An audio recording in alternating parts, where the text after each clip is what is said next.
It's a curious game we play. We spend our lives trying to fix ourselves as if we were somehow broken, forever polishing the mask we present to the world.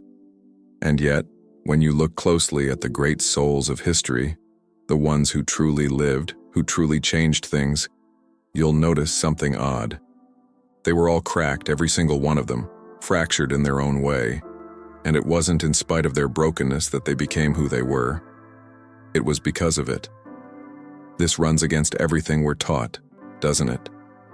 We're told to hide our wounds, to cover our scars, to pretend that we're whole.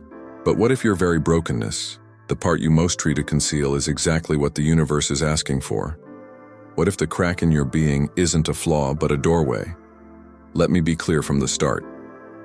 When I say damaged, I don't mean someone careless, irresponsible, or using pain as an excuse. I mean the one who has stood at the edge, stared into the darkness of their own soul and returned trembling, but alive. The one who knows, truly knows, that they cannot do this thing called life alone. These are the ones the universe chooses, not because they are weak, but because they are awake. You see, the universe has no use for the self-made man, that fellow who struts about convinced he lifted himself by his own strength, believing his success is his own creation. He is a closed vessel, no room for something greater to move through him because he is already full of himself. But the damaged one, the broken one, they have cracks, and through those cracks light finds its way in. Think of water. A perfectly sealed jar keeps water out. But if there's even a hairline crack, the water seeps through, filling the emptiness. That's how grace works. That's how the current of existence flows. It cannot enter where there is no opening. And damage creates openings. Understand this deeply. To be damaged is not to be destroyed. A cup with a crack can still hold water. A window with a chip still lets the light in, and sometimes when the sunlight touches that flaw just right, it creates the most beautiful pattern of all. Your damage is like this. It doesn't disqualify you from being used by life. It qualifies you. Look at the great spiritual figures across time. Moses, they say, stuttered. His tongue stumbled over words. And yet he was chosen to be the voice of God to his people. How astonishing is that? The universe chose a man who could barely speak to deliver one of the greatest messages in human history. Why? Because Moses knew he couldn't do it alone. He knew his own limits, his own insufficiency, and in that humility, he became a perfect vessel. Or take David, a young shepherd boy, dismissed by his own family as too small, too weak, too unworthy. And yet it was precisely this David, this damaged soul in the eyes of the world, who became a great king. Because even with the crown upon his head, he remembered his smallness. He never forgot that he was just a boy lifted by the universe to something greater. The pattern is everywhere once you begin to notice it. Paul, the great apostle, was once a persecutor, a man who hunted and destroyed the very people whose truth he would later defend.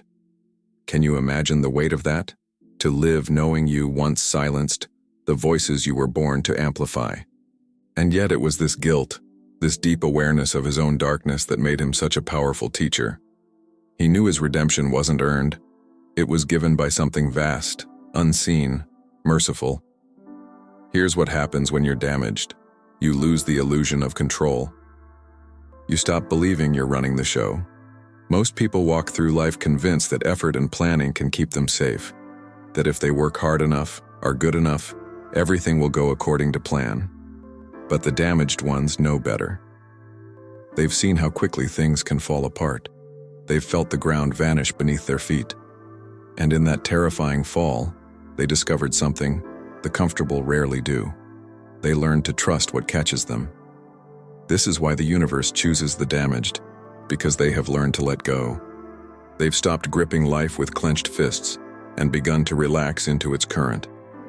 Have you ever tried to float in water? If you tense up, if you struggle, you sink. But if you soften, if you trust the water, it holds you. Life is the same. The damaged person has learned to float.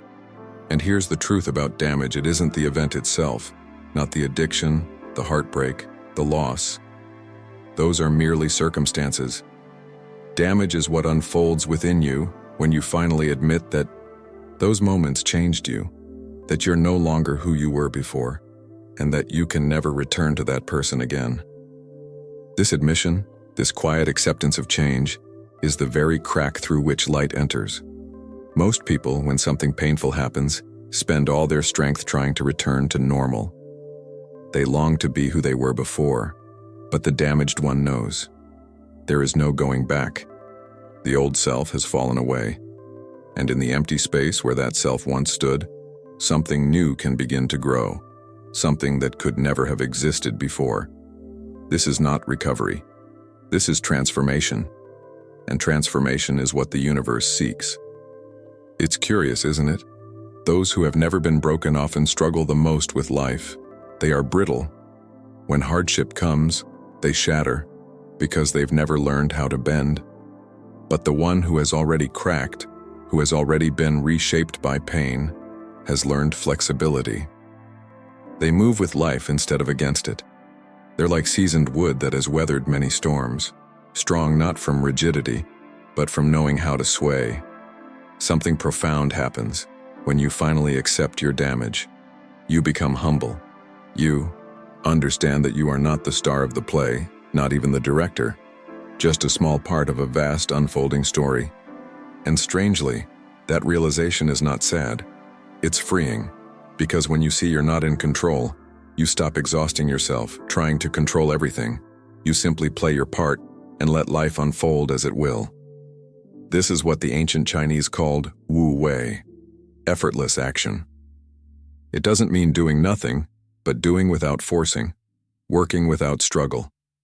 And that becomes possible only after you've been softened by your own limits.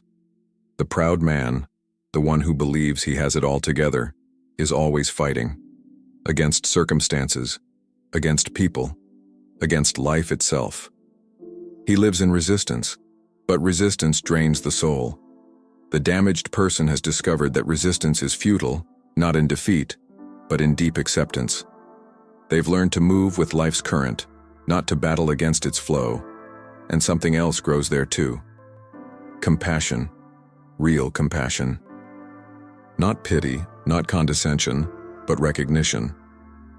Because when you've been broken, you see yourself in others.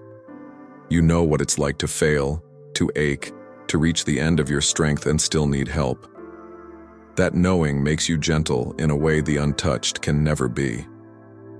Those who've never truly suffered often judge the ones who do.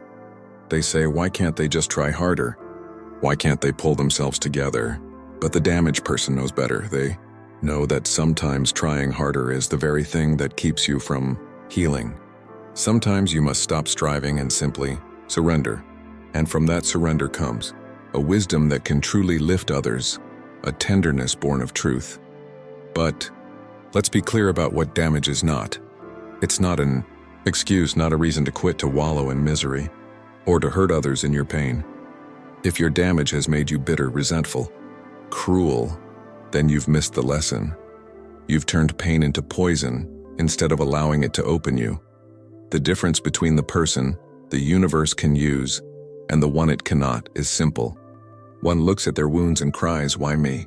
This is unfair. I am cursed." The other person looks at their wounds and asks, "What is this here to teach me? How is this shaping me into something deeper, more human? What am I being asked to learn?" Both are damaged, but only one is becoming wise. There's a story I love. A man once went to see a teacher and said, "Master, I have so many problems. I'm anxious, depressed, addicted, I've failed at everything. How can I possibly be of any use?" And the teacher replied, "You've just listed your qualifications." The man was puzzled, so the teacher explained, "Your anxiety has taught you that life is uncertain. Your depression has shown you that joy cannot be forced. Your addictions have revealed your need for help. Your failures have taught you humility. These aren't disqualifications, they are your credentials."